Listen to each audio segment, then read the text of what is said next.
Hello, I'm Shaurya Thapa from Borrowing Tape, and today I'm joined with director Pierre Tsigaridis and producer screenwriter Maxime Rancon.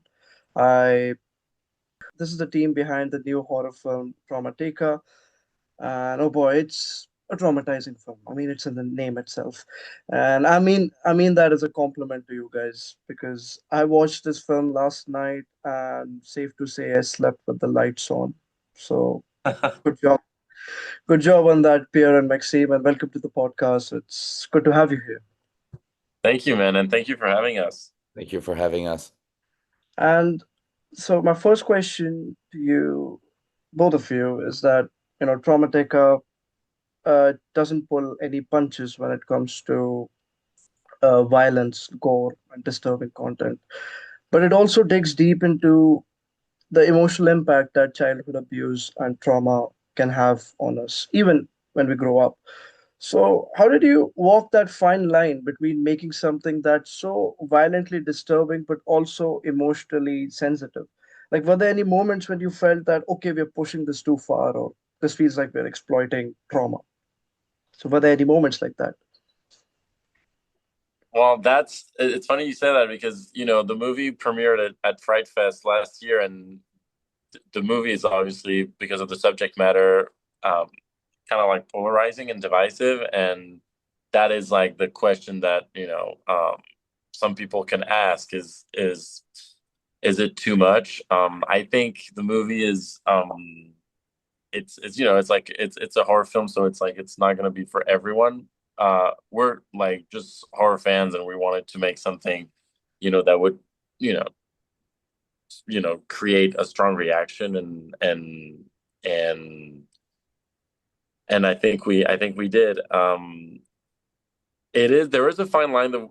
The thing I would like to say is that we still use a lot of like the more of like the horror tropes as like a foundation to talk about things that are like a little difficult. I mean, very difficult to tackle. And I think we use the demonic metaphor to try to package this heavier underlying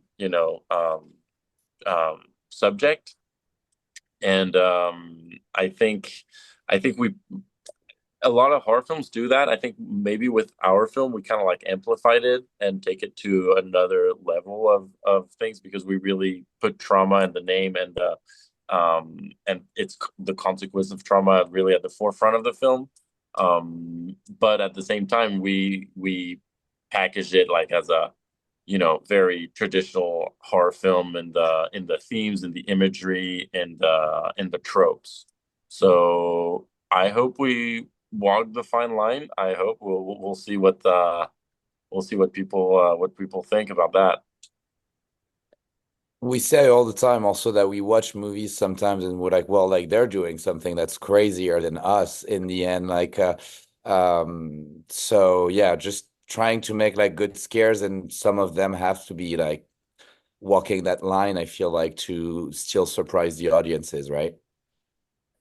And uh, you guys just mentioned how you also relied on some classic horror tropes and the demonic presence, the metaphor that you talked about. So that reminds me of the opening scene in this film, which opens with a cursed artifact that has been passed on for ages. So were you inspired by any like classic horror like The Exorcist or The Omen for building this mythology around this curse? Absolutely. Exactly. That's exactly the reference. The reference is to make it to give it like a an ancient aspect to that evil and to again do the evil, the demonic presence, the metaphor of trauma. So um the fun fact with this in opening, actually we had the idea, we that's like one of the last things we shot.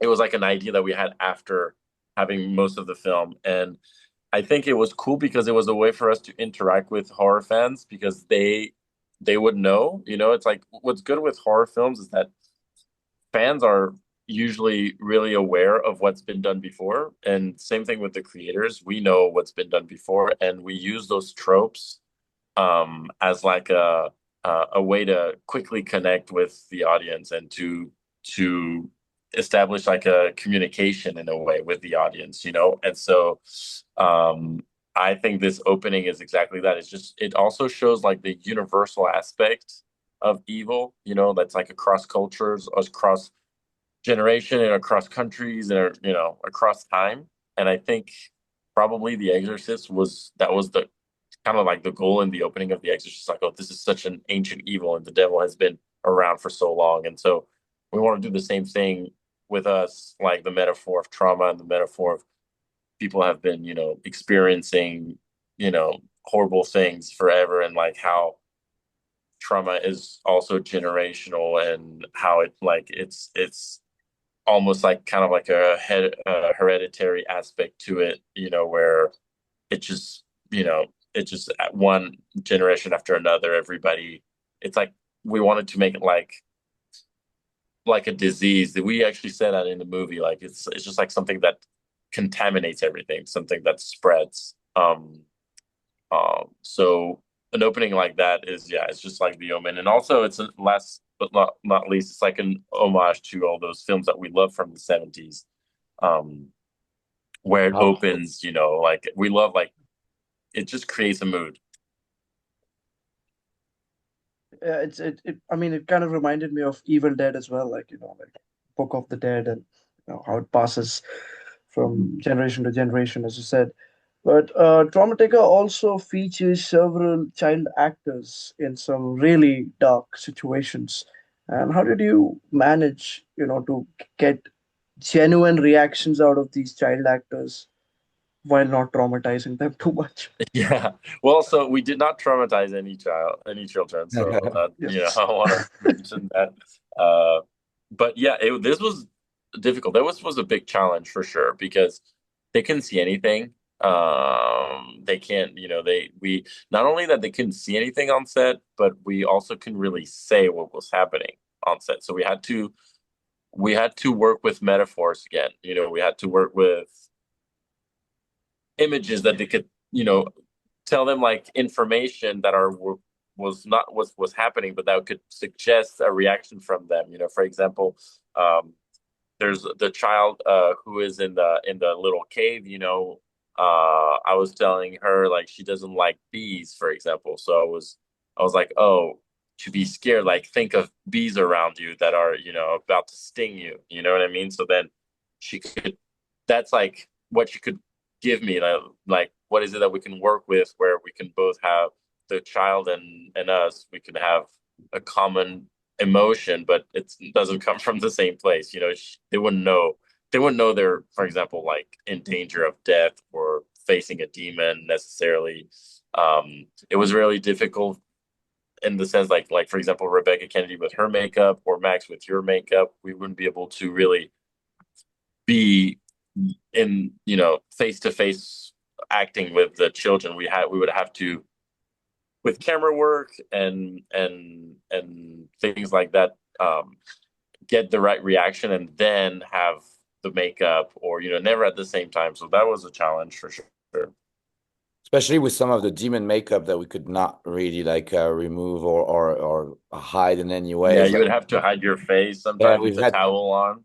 we've had scene with a towel or a sheet where like the kid couldn't see the demon and we could still have a back and forth, and yeah, that was challenging for sure. But I think like it ended up working out pretty good on screen, so we're super grateful for their performances.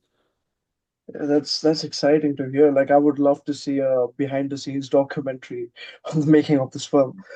But Maxime and Pierre, both of you, I mean, because you brought up Rebecca Kennedy, and both of you worked with Rebecca Kennedy in your previous feature, Two Witches, which was also a horror. And, moving on from Two Witches to Traumatica, how has that journey been? Like, what have been the challenges as, indie horror filmmakers? Well, as indie horror filmmakers, it's just making a movie is just a challenge in itself, you Yeah. know? So we've worked with extremely limited resources on Two Witches and on Traumatica, more limited than anyone could probably ever imagine. And so we've had to find ways to make things work, to be able to shoot and reshoot sometimes things. it's been a challenge the whole way through, really. Yeah, I think the challenges of Two Itches or Traumatica were kind of like the same challenges, like limited resources, limited time, you know, trying to reach the finish line and having and still sticking up to our vision and trusting ourselves. But the challenges are pretty much the same on both films. Mhm. We might have like had more doubts during the edits originally at the beginning of Traumatica as well. I Then maybe think maybe Wicked. Traumatica was actually more challenging. Also, Two Itches, there's the excitement of making a first film where you really, want to go through any obstacle, and then the second one we have more pressure because now we know that, what it takes to make a film. We know that then we have more experience of how audiences react and how to get the movie out there. So now we know that most likely someone will see the movie at some point. So more pressure. And can you tell me a bit about the production process of Traumatica? Like, where did you film this film, and how long did it take you?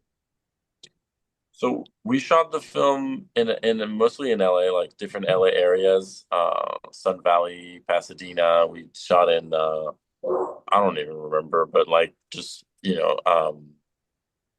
just in LA, basically in Los Angeles.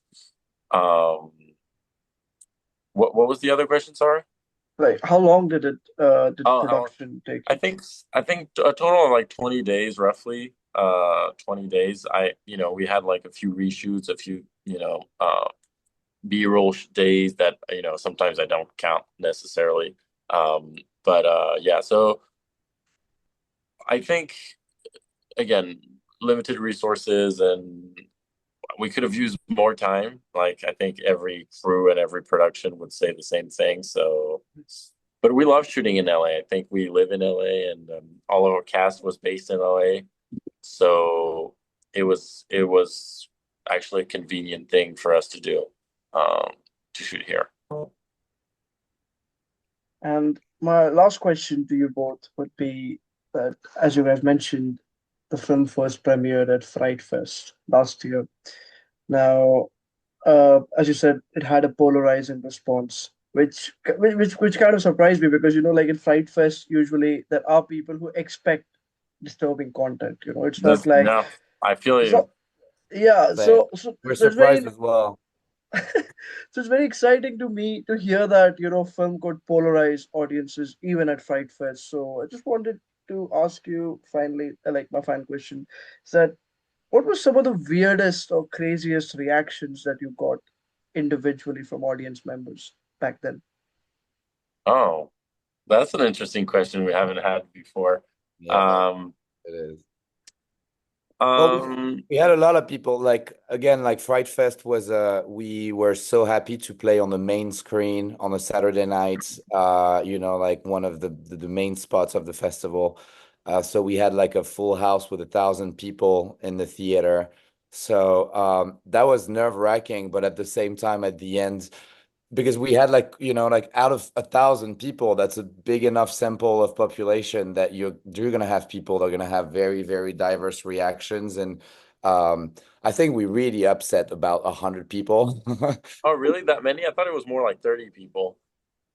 Oh, I'm growing it up to 100 because some of them maybe were not vocal about it, so I'm Yeah. like out of 1,000 maybe a Yeah. hundred. Yeah, so uh, 10%, yeah. 10%, but The movie in the end, like it finished on a standing ovation, really. Like, That's so great people to were hear. yeah. screaming and everything in the theater. So I feel like generally it was more well received. But yeah, it's a few people, a tiny group, like really, really hated the movie.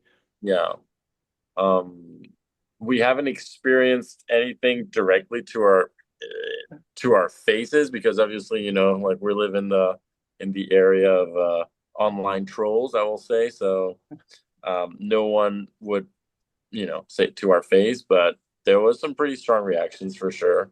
Um, Not necessarily that we would have expected at Fright Fest, because like you said, Fright Fest is the word fright in literally the title. It's not called like romantic comedy fest, Um, but I think it was good because then, as horror artists, if when you trigger strong reactions like that, that means that you did something actually that was powerful, regardless of whether it's positive or negative. So yeah, So yeah, like clearly you had an impact on the audience it in did. That's It did. in all ways. It had a bigger impact than I thought, for sure. Yeah. I think some of them might not survive another day if we don't end our filmmaking careers immediately, yeah. So it's that kind of reaction So sometimes. yeah, I had bad news for them, but Yeah. So which reminds me, like, so are you already working on your, feature film number 3, or are you taking a yeah, break right now? yeah. They'll be offended again, Oh yeah. for sure. Many times over. Well, I'm glad. I'm glad that there are still filmmakers who are ready to disturb their audiences. And thanks a lot for your time, Pierre and Maxime. And Thank you, man. best Thank of you. luck when Traumatika opens in September. And yeah, thank you for your time. Thank you, And Thank man. you, hope you have a nice day and not a traumatizing night like I had last night. Yeah. man.